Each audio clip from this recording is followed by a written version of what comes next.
make of what we're seeing in Chicago?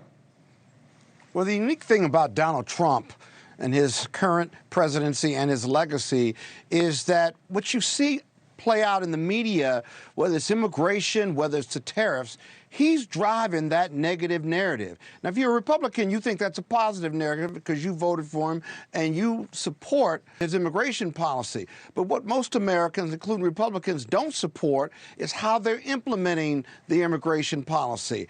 I bet you those two people who were in that car that they did the pit maneuver on, as a former prosecutor, I've been in cars when they've done the pit maneuver. I bet you 25 cents that they were here, they had come across the border illegally, but they weren't murderers or rapists or really bad, felonious actors, if you will.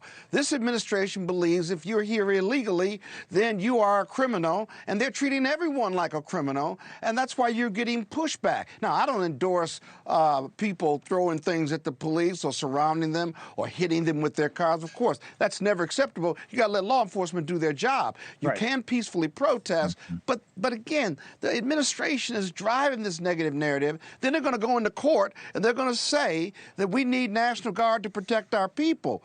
But who's driving the narrative for what you're seeing on the screen right now?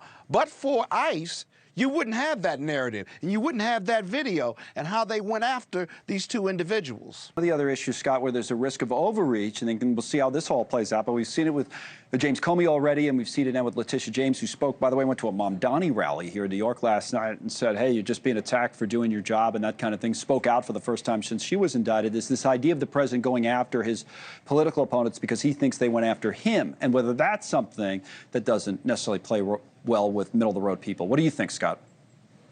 I don't think so. I'm a second-generation lawyer.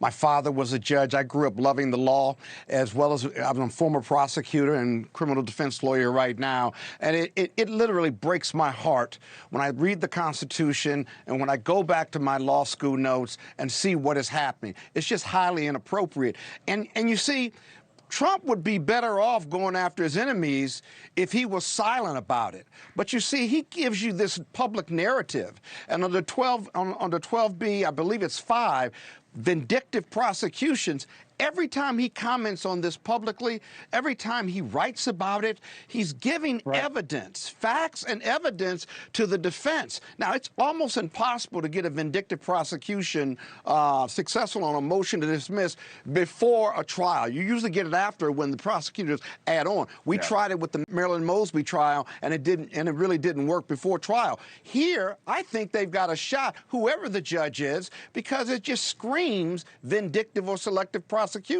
He needs to be quiet, although it's probably too late, but she relishes it. She's a law school classmate of mine in my section. She relishes this fight because she thinks it's a fight she can win.